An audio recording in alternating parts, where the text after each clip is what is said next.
Salve, salve, galera do segundo ano, tudo certo?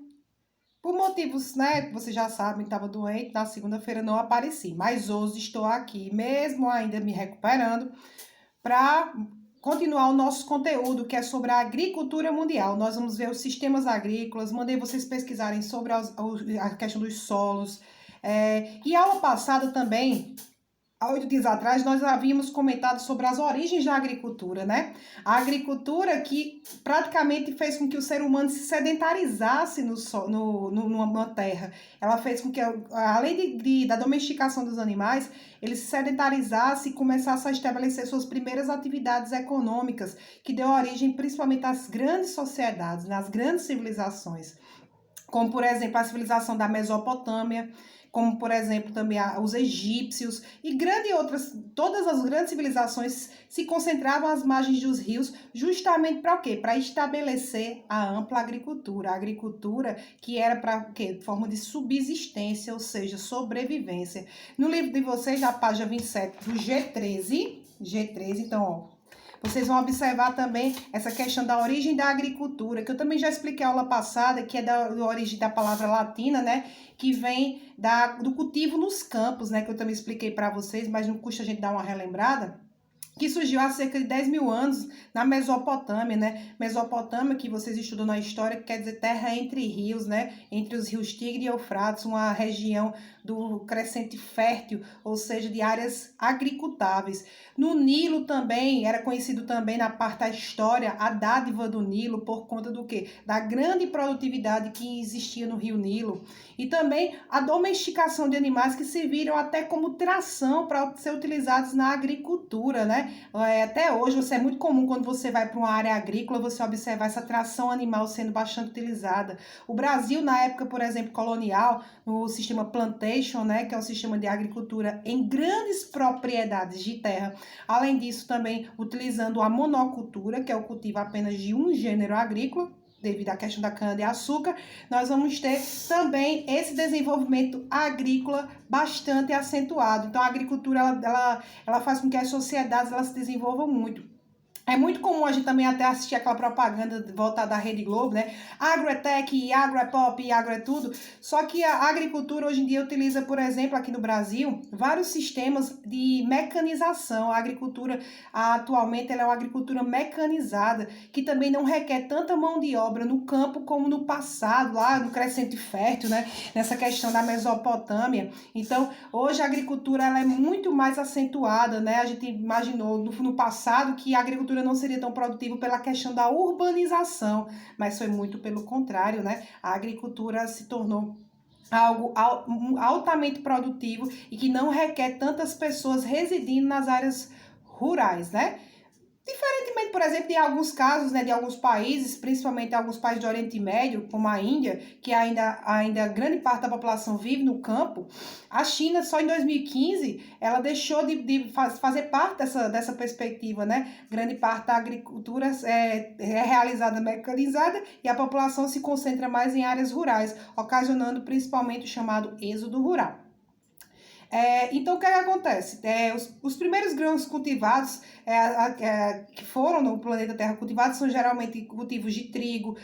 Começaram a observar a seleção dos grãos, a procedência dos grãos, no caso, fazer com que o desenvolvimento da colheita também fosse, de uma certa forma, sofresse um processo de irrigação. Até chegar a esse processo de irrigação, foi um longo caminho pela frente. Algumas civilizações antigas utilizavam essas formas de irrigação, como até propriamente o bambu, como a chinesa, né? A civilização chinesa. Os chineses grandes inventores de tantas coisas, inclusive de bom sistema de irrigação utilizando o bambu para a agricultura chamado do modo de jardinagem. Além disso, nós vamos ter aqui também, aqui nas Américas, um sistema de irrigação criado por povos antigos também, né? Os astecas também criaram um bom sistema de irrigação que também até deu ideia para os moldes europeus, né? Justamente nas invasões dos europeus aqui dentro do continente americano. Então, aí nós vamos ter uma base das civilizações que criaram essa questão da agricultura e hoje em dia nós apenas aprimoramos essas agriculturas e sabemos que vem aprimorando cada dia mais, principalmente com o emprego de técnicas cada dia mais modernas, empregadas dentro dessas práticas, né? Países como a Alemanha, países como o próprio Israel, desenvolve técnicas agrícolas, onde, por exemplo, um sistema de irrigação, ele é muito importante nessa perspectiva, tá certo? Então, nós vamos ter aí na página, por exemplo, na página 27 de vocês, que vocês também podem acompanhar, os sistemas de produção agrícola, que podem ser 2 sistemas que eu coloquei para vocês. A agricultura intensiva e extensiva. A agricultura intensiva é que utiliza técnicas, a agricultura e pecuária. Existem 2 tipos de agricultura e pecuárias, a intensiva e a extensiva, que vocês podem encontrar, inclusive, aí, ó, na página 28, nesse quadrante aqui, ó. A agricultura e a pecuária extensiva geralmente acontece quando emprega menos técnicas de ferramentas mais rudimentares, né? E a produção ela é mais familiar, a agricultura de menor escala, realizada em feiras. Então, nós chamamos de agricultura extensiva. E a pecuária da mesma forma, né? Que a gente já está falando de agropecuária. A pecuária extensiva, ela é a pecuária realizada quando realiza, por exemplo, o animal é solto no estábulo, num pasto, de uma maneira geral, então é chamada de pecuária extensiva. E a agricultura extensiva também ela tem menos empregos de técnicas mais modernas na sua produção. Já a pecuária intensiva é a pecuária que é realizada o gado tendo um acompanhamento, o gado ou os animais confinados e sendo acompanhados utilizando técnicas cada dia mais modernas para a sua produção. Como, por exemplo, você criar... Uma vez eu estava... Uma carne que eu não como de jeito nenhum, é a carne de vitela, sabe por quê? Porque uma vez eu vi um processo de confinamento de bezerros para utilizar a carne de vitela. Eles são criados num pequeno estábulo para a carne ficar macia e tal, e sem músculos, para ficar só a carne solta, na verdade. O bezerro é criado confinado em 2 grades, assim, e ele não pode nem sentar nem levantar, ele é criado em pé, praticamente, só se alimentando de leite. Então, acho que é uma carne que eu não comeria, porque isso aí vai de contra os meus princípios de pessoas que amam os animais, como a tia Bruna, né? Então, isso é um tipo de pecuária intensiva, né? Quando, por exemplo, você observa um monte de galinha recebendo hormônio para o crescimento ser mais rápido e para ter uma produtividade, tanto no fator exportação como também para a produção interna, realizar técnicas de pecuária intensiva. E a agricultura intensiva também é realizada em máquinas de grande porte. Grande parte da agricultura brasileira, atualmente, ela é realizada em áreas de grande porte. Claro que tem a agricultura extensiva também, né? Realizada principalmente aqui no Nordeste, em outras regiões. Mas a prática agrícola, que o Brasil tem mais produtividade, que gira também a questão do produto interno bruto brasileiro, que inclusive ocasiona também... Infelizmente, os problemas ambientais, a degradação dos biomas é a agricultura extensiva. E a pecuária extensiva também, principalmente ali no Mato Grosso do Sul, onde há as áreas de maior criação de gado, de bufalinos, no caso, e que também prejudica bastante o solo, né? E a agricultura intensiva tem também seus lados negativos em relação ao solo, né? A monocultura, o sistema de empobrecimento do solo, a degradação dos biomas originais, né? Pode ter certeza que mesmo que o Pantanal esteja sendo devastado bastante, né, nas últimas épocas, como nós estamos acompanhando nos noticiários, pode ter certeza que depois nós vamos ver o surgimento de plantação de soja, já que o Brasil é um dos grandes agroprodutores. O Brasil tem uma produção de produto interno bruto gigantesca no que diz respeito à soja, o milho, não tirando a parte dos Estados Unidos. Os Estados Unidos é o maior produtor de milho mundial. Ele é o maior produtor. Professora, mas eu ouvi falar que pouca gente dos Estados Unidos mora em áreas agrícolas, áreas rurais. Claro, a agricultura ela é mecanizada, ela não precisa de muita gente na área rural para fazer todo o processo. Tudo é feito por máquinas. Às vezes só uma máquina é capaz de fazer 3 ou 4 processos agricultáveis. Então, é basicamente isso. Então, o Brasil está se tornando também um país cada dia mais autossuficiente na produção agrícola. O Brasil é um grande produtor de soja, do suco da laranja, e na agropecuária de carne bovina, carne suína, inclusive a região sul é pioneira nessa área, exporta bastante também frango, principalmente para os países árabes e chineses, de uma maneira geral. Então, nosso país ele é baseado também o seu produto interno bruto nessa agropecuária. Por isso, né, que é tanta propaganda, tanta preocupação em ter áreas agrícolas. Não só áreas agrícolas, mas também como extração de recursos minerais, que o Brasil tem um solo altamente fértil. Outra questão que vocês vão observar aí na página 28, lembrando que vocês podem sempre acompanhar, porque é muito importante vocês fazerem esse acompanhamento aí nas páginas do livro de vocês, tá certo? Pra gente acompanhar e dar tudo certo. Nós vamos ter a adoção de outros sistemas que dependem de dois fatores: condições físicas e geográficas, os tipos de solo. Uma condição que é importante para a agricultura: eu não vou cultivar em área, por exemplo, eu vou cultivar manga na Amazônia. Tu acha que vai dar certo, cara? Claro que não, velho. As plantações elas se adaptam a algumas condições climáticas e também de solo, nem é todo solo que desenvolve. Ah, professora, mas se eu só colocar adubos orgânicos, se eu colocar adubo químico, aí você vai ter outra história. Criar um processo produtivo de uma estufa, aí você está dando condições climáticas para que aquela atividade seja praticada em determinadas áreas. Como acontece, que eu até falei para vocês na aula anterior, na Arábia Saudita ou nos Emirados Árabes, uma agricultura realizada em meio a um deserto, mas aí é um sistema agrícola totalmente mecanizado e um sistema de irrigação muito produtivo. Aí você tem uma produtividade, meu amigo, gigantesca. Aí, condições físico-geográficas, aspectos topográficos, que é a análise, por exemplo, do território, dos solos, da área de uma região. Como você observa, quais tipos de grão? Por exemplo, eu vou plantar uma plantação de trigo aqui do Nordeste, ou de centeio, de cevada de grãos. Será que vai ter uma enorme produtividade? Não. A gente tem que analisar que tem alguns grãos que são produtivos principalmente em áreas mais frias. É como eu cultivar o morango do Nordeste, né? Morango aqui no Nordeste, meu amiguinho, só se você tiver uma estufa, porque morango no Nordeste não é o tipo de agricultura que dá muito certo. Mas, professor, eu ouvi falar que aqui no Nordeste também tem uma grande produção de uva. Sim, no sul da Bahia também tem uma produção de uva. Obviamente que não são as uvas mais doces que você pode consumir na face da terra, mas se você der condições favoráveis com as novas práticas agrícolas, você tem sim uma certa produtividade. Claro que não lá como no Rio Grande do Sul, até porque os imigrantes chegaram naquela área para desenvolver alguns tipos de agricultura, como, por exemplo, a grande produção de vinho, do suco da uva, por conta também das condições climáticas. Então, tem que se levar na agricultura as condições climáticas de determinadas áreas. Senão, você não vai ter o quê? Uma elevada produtividade. Nós vamos ter também o nível de desenvolvimento de dada sociedade, que determina os tipos de plantas cultivadas e as técnicas empregadas e os hábitos alimentares. É como, por exemplo, você sabe que a China, Japão, Índia, ela tem um processo produtivo da risicultura, que é o cultivo de arroz, que também comentamos nas aulas passadas, que são as maiores do mundo. No entanto, isso também vai de acordo com a base alimentar da população. É a questão do arroz, né? A base alimentar do brasileiro, desde o Brasil colônia, é o quê? Arroz, feijão, né? A carne, os legumes, de uma maneira geral. E, professora, mas por que tá tão caro? Aí é porque a produção externa, né? Que o Brasil exporta bastante também, essa questão da produção do arroz, no caso.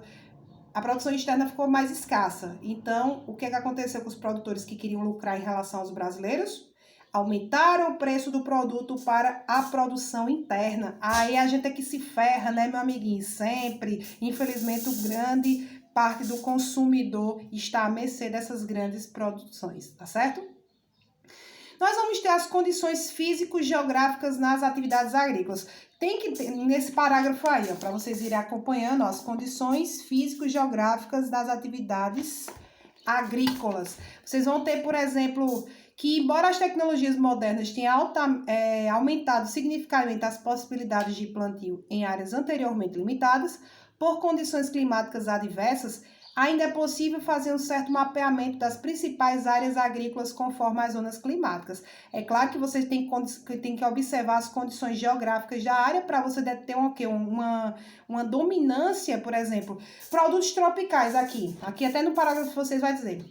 Os produtos tropicais: banana, manga, café, cacau, Laranja, algodão. Será que dá muito certo você montar num país com clima temperado? Não, não dá certo. Professora, mas eu já assisti até filmes americanos, tipo os Minions. Eita, que exemplo les da gota, mas tudo bem. Que lá nos Estados Unidos, nesses países de clima temperado, eles também consomem esses tipos de frutas, manga, banana, café, na Europa é o que mais se consome, inclusive. Mas para produtividade, realmente, será que aqueles países são produtivos nesses gêneros tropicais? Não. O nosso produto ele é exportado, né, na nossa nação, inclusive, principalmente as nações subdesenvolvidas, tem essa distribuição internacional de trabalho, que a gente até já estudou, a DIT, a Distribuição Internacional de Trabalho. Nós somos agroprodutores, então nós produzimos principalmente para o tipo exportação. E geralmente os produtos que são exportados são até de melhor qualidade do que os que ficam na nossa terrinha, no mundo subdesenvolvido ou até emergente, como é o caso do Brasil.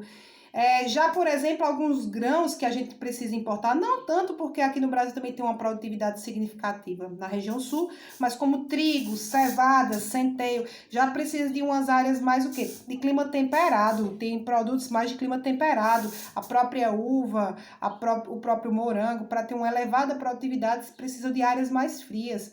Mas os gêneros tropicais, como café, aqui na América Central e na América do Sul, é o que domina o mercado internacional, principalmente o mercado europeu, né, que é um dos maiores consumidores do café brasileiro. E o Brasil é um dos maiores produtores, inegavelmente, do café e do produto da laranja, que são gêneros tropicais. Manga também, cacau,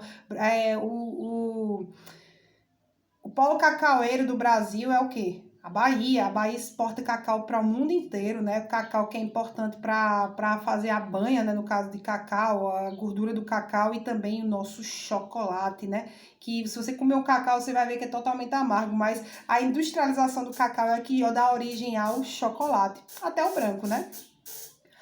Aí nós vamos ter outro fator importante natural que desempenha essa questão econômica da agropecuária são os solos, né? O solo, ele é um fator importantíssimo para uma boa produção agrícola, né?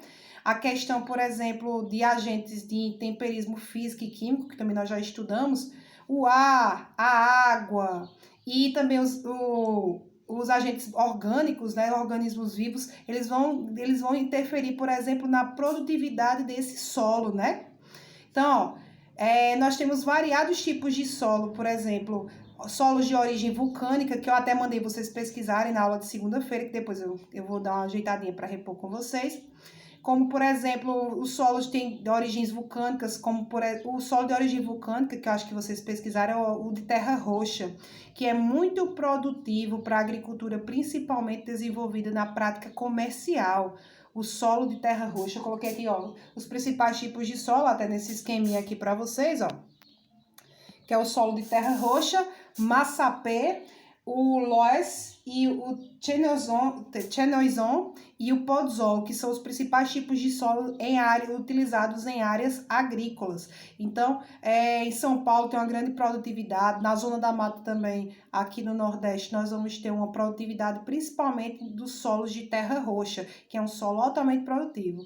Eu acho que vocês já ouviram falar até a frase que se diz muito no território brasileiro, tudo no Brasil que se planta dá, né? Até em música já tem isso, mas é porque o solo de origem nordestina também, solos mais férteis nordestinos, são do tipo de massapê, que tem muita argila, é um solo do tipo argiloso, então ele dá uma alta produtividade aqui para o Nordeste em áreas agrícolas, principalmente na área da zona da mata, que é o litoral nordestino, que inclusive foi bastante utilizado para o cultivo de cana-de-açúcar e também a zona da mata era utilizada também para o cultivo do cacau. Hoje em dia, várias práticas agrícolas, até o eucalipto, você observa quando você vai daqui de Campina Grande para João Pessoa. Então, a produtividade é 100% no que diz respeito por conta do teor de argila. É um solo argiloso do tipo massapê. Aí nós vamos ter aí esse mapa aí na página de vocês, que vocês vão observar as práticas agrícolas em relação ao mundo. Aí na página 28, pessoal. Nós vamos ter a agricultura comercial aí, principalmente nas áreas aí ao norte, né? Agricultura mediterrânea, agricultura associada à criação, agricultura intensiva de subsistência, agricultura primitiva de autossustento, é muito comum no continente africano, no Oriente Médio, e também, obviamente, também da questão do extrativismo aqui no Brasil. Nós vamos ter também as atividades pastoreiras, principalmente desenvolvidas ao norte do globo.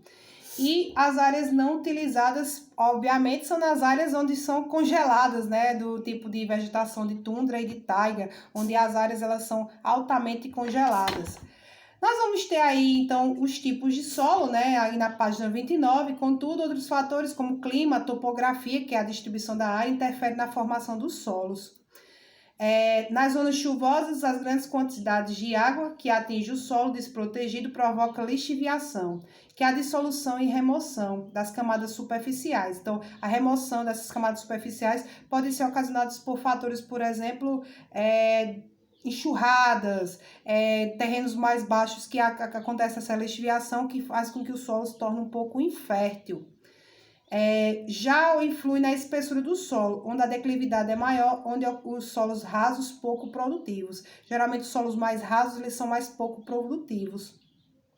E também a decomposição do solo, que é o intemperismo químico, e forma os solos mais profundos. Aí nós vamos ter os tipos de solo, aí você vai observar que os solos aí na página 29 vocês vão poder observar, e vocês também fizeram, alguns de vocês já me mandaram a pesquisa, que eu já dei analisando.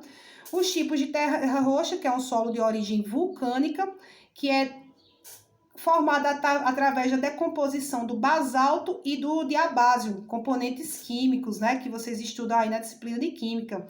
Ele tem um aspecto escuro, mais avermelhado, e foi esse solo que foi, no caso, na Terra Roxa, que desenvolveu principalmente na região sudeste o cultivo do café. O solo de Terra Roxa foi altamente produtivo para o cultivo do café. O café brasileiro, ele se desenvolveu bastante no solo de Terra Roxa, que é um solo de origem vulcânica, um solo basáltico e diabático.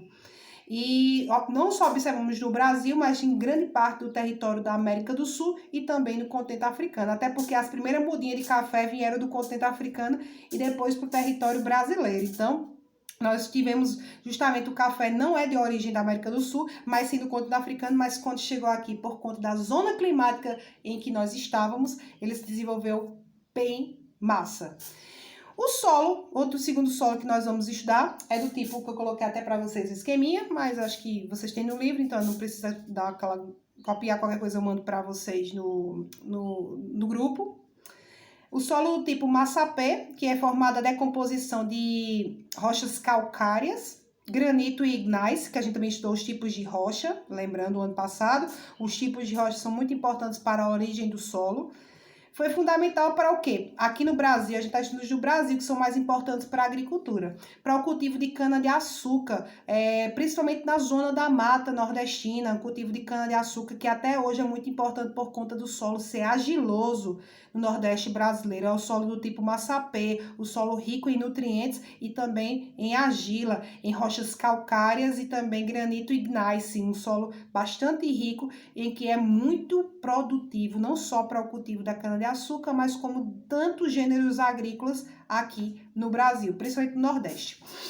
Nós vamos ter o loess, que é formado de sedimentos, é um solo mais amarelado, que é transportado, que ele é utilizado através da questão da erosão eólica, que ele é fértil e é muito comum na China, no Sudeste Asiático, ele ser utilizado principalmente para a risicultura, a cultura do trigo, da cevada, do centeio. Esse solo é mais comum, por exemplo, em áreas mais produtivas no Sudeste Asiático, na China, no Japão, de uma maneira geral, no Extremo Oriente e no Sudeste Asiático. Esse solo é muito importante porque ele é sedimento de cor amarela e é utilizado principalmente para cultivo de trigo, arroz, em áreas inclusive inundadas, né? Porque vocês sabem que para obter a prática da risicultura, nós precisamos de ter o quê? Áreas alagadiças. Nós vamos ter o solo do tipo Chernozem, que é rico em matéria orgânica, né? E tem uma coloração negra, uma coloração preta. com grande presença de nutrientes e é ideal para a produção de cereais, tipo milho, trigo, cevada, centeio. Ele é muito comum na América do Norte e também na América do Sul, nos países platinos. Quais são esses países platinos? São da América Platina. Paraguai, Uruguai e Argentina são os países platinos onde tem esse tipo de solo e terras férteis. Geralmente são chamados de campos ou pampas, essas regiões do Chernozem, que é um tipo de solo, Chernozem, tá certo? Que é um solo rico em matéria orgânica, muito comum na Europa, na América do Norte e também nos países platinos aqui da América do Sul, que são Argentina, Uruguai e Paraguai. E o solo do tipo Podzol. O solo do tipo Podzol é uma formação de solo argiloso também, que é mais acinzentado, e ele é um solo mais ácido e ele precisa ser adubado, o solo de Podzol, para ter de fato um aproveitamento agrícola, o solo de tipo Podzol. É comum geralmente em elevadas latitudes, né, nos extremos do globo, e principalmente na porção norte da Europa, porção sul também, nas áreas mais frias, é muito comum o Podzol, que é necessário uma adubação para ele ter enfatizado a sua produtividade. Nós vamos ter também um sistema agrícola muito importante que foi principalmente dado no Brasil colônia, que foi o sistema agrícola de plantation. O sistema de plantation, que é um do gênero de monocultura, e o plantation utilizou muito o solo do tipo de massapê e terra roxa na sua produtividade.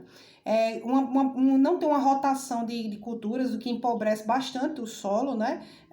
Por conta da pouca rotatividade do solo, só cultiva-se apenas um gênero agrícola ou dois gêneros agrícolas, e é muito voltada para a agricultura comercial. Geralmente os países que foram ex-colônias de exploração utilizou muito esse sistema que veio da Europa, né? Esse sistema de plantation, que é o tipo de agricultura comercial, uma agricultura moderna, mecanizada hoje em dia, né? Então, a agricultura de autossustento foi utilizada em técnicas milenares, né? A agricultura, ela tem práticas milenares que antes, quando não tinha... Hoje em dia a gente tem o quê? Os satélites, tudo que enviam essas informações para que a gente saiba as condições climáticas para o quê? Para poder estabelecer um tipo de agricultura. E antigamente, como é que as pessoas do campo elas faziam? Até hoje, quando você chega no sítio, o que é que as pessoas fazem? Elas observam as condições climáticas. Tais épocas do ano vai chover, ou tais épocas do ano não vai chover, então será que vai ser produtivo? Ou muita gente esperava dar sorte para cultivar o milho aqui na época de São João, e se não chovesse o cabo estava ferrado. Então acontecia muito dessas questões na agricultura chamada de autossustento, a agricultura de subsistência, né, que é para sobrevivência. Então acontece bastante essas questões, né, de práticas milenares, rotação de plantação, rotação de culturas. Isso é a agricultura chamada de autossustento. Exemplos de agricultura de autossustento também é a agricultura, por exemplo, itinerante, que eu até coloquei aqui para vocês, ó, agricultura itinerante, a de jardinagem e a de terraceamento, tá certo? A agricultura itinerante, pessoal, é a agricultura que é na derrubada de formações vegetais. Ela é baseada na derrubada de formações vegetais para cultivo de novos gêneros agrícolas. Pronto, como aconteceu, por exemplo, com a derrubada da Mata Atlântica para o quê? Para o cultivo de grandes produções, ou de cana-de-açúcar, posteriormente da soja, do cacau, que empobrece bastante o solo, a agricultura itinerante, e busca sempre novas áreas, né? É comum também na floresta amazônica essa agricultura itinerante, justamente derrubada das árvores, no cerrado no brasileiro também, derrubada dessa mata original para estabelecer uma agricultura, né? E esse processo empobrece bastante o solo, chamado agricultura itinerante. Faz a queima. É muito comum essa agricultura itinerante também no cultivo da cana-de-açúcar. Vocês observam que para cultivar a cana-de-açúcar o povo faz o quê? Uma queima daquela área da vegetação original para cultivar novamente a cana-de-açúcar. Então isso empobrece bastante o solo. Outro exemplo, nós vamos ter a agricultura de jardinagem, que principalmente no sul e do sudeste asiático se desenvolve bastante. Solos são geralmente da agricultura de jardinagem irrigáveis, né, inundados, né, esses solos, para você estabelecer os tipos de agricultura, nós vamos ter os solos inundados, principalmente no cultivo do arroz, são solos inundados. É muito comum você observar nas margens do rio, por exemplo, no exemplo, o rio Ganges, na Índia, no Paquistão, na Bangladesh, também esse tipo de agricultura que é chamada de jardinagem, né? Uma agricultura que é plantio de arroz, não só naquelas áreas que é de curvas de nível que eu já falei para vocês, mas também no solo mais plano, uma agricultura totalmente irrigada. Além disso, nós vamos ter uma agricultura também da risicultura, uma adubação orgânica em alguns lugares, principalmente na China. E nós vamos ter a agricultura em terraceamento. Vocês vão ter dois exemplos aqui no livro de vocês, que é essa agricultura aqui de jardinagem e essa de terraceamento. A terraceamento é a que eu acho mais bonitinha. Claro que empobrece o solo bastante, mas a que eu acho mais top de beleza, que se vocês puderem, inclusive, até pesquisar agora, eu garanto a vocês que vocês não vão se arrepender, que é realizado nas Filipinas, no Japão, para aproveitar justamente as áreas de elevadas altitudes que tem o relevo acidentado que o continente asiático demonstra, principalmente nessas áreas mais altas, né, nas terras mais férteis, baseadas nos morros, é utilizada a agricultura de terraceamento, no caso, circulando uma montanha, né, e o sistema de irrigação é colocado no topo da montanha até chegar embaixo dessa montanha, fazendo com que a agricultura seja altamente produtiva, né? Ela é baseada, por exemplo, na formação de curvas de nível, ou seja, em determinadas altitudes. Ela vai circulando a montanha e justamente é muito praticada na Cordilheira do Himalaia, onde possui as maiores altitudes do continente asiático. E também é realizado essas práticas, não só, a gente fala muito da Ásia, mas também na Cordilheira dos Andes, né? Nos países andinos é realizado bastante esse tipo de agricultura, tá certo? Então, agricultura do tipo de terraceamento, que vocês vão encontrar, inclusive, aí, ó, na página 30. Falei também da agricultura de plantation e também a questão do caso africano também, ó, no continente africano é muito utilizado a agricultura de plantation. Mas, infelizmente, na África subsaariana nós vamos ter poucas produtividades por conta dos solos serem inférteis, além disso, da pouca agricultura irrigada, né?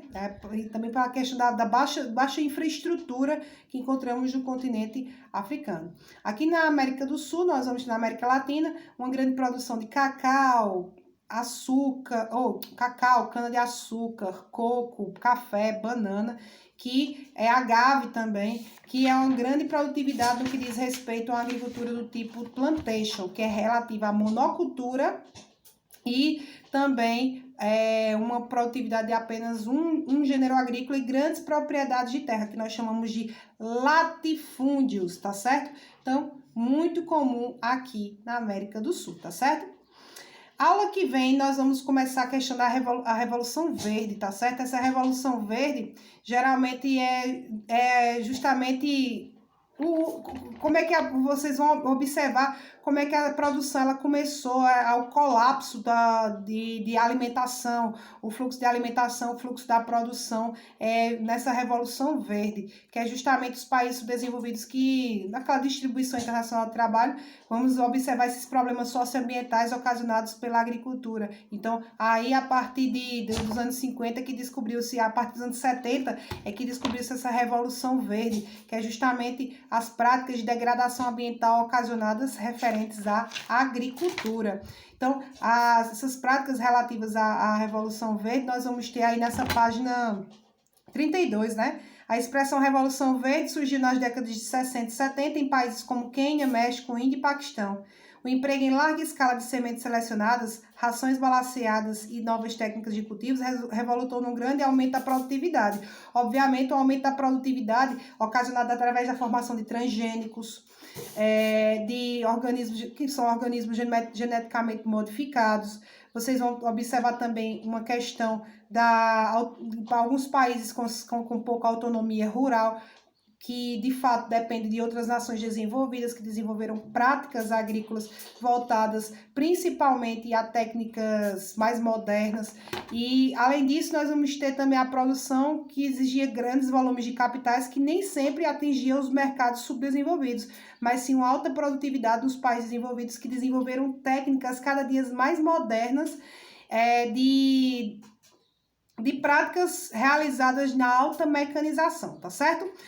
Pessoal, ficamos hoje por aqui, tá certo? Tô morrendo de saudade de vocês. Semana que vem já estarei melhor, estarei ao vivo com vocês.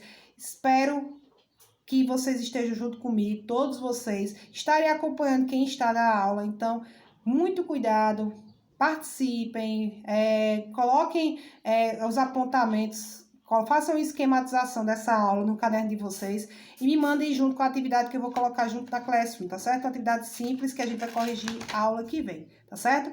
Aguardo vocês, dê um ok no vídeo, dê um like lá para a professora aqui. Então, saudades. Então, segunda-feira a gente se encontra ao vivo. Então, ao vivo, para que a gente possa produzir cada vez mais, tá certo? Um cheiro. É nóis!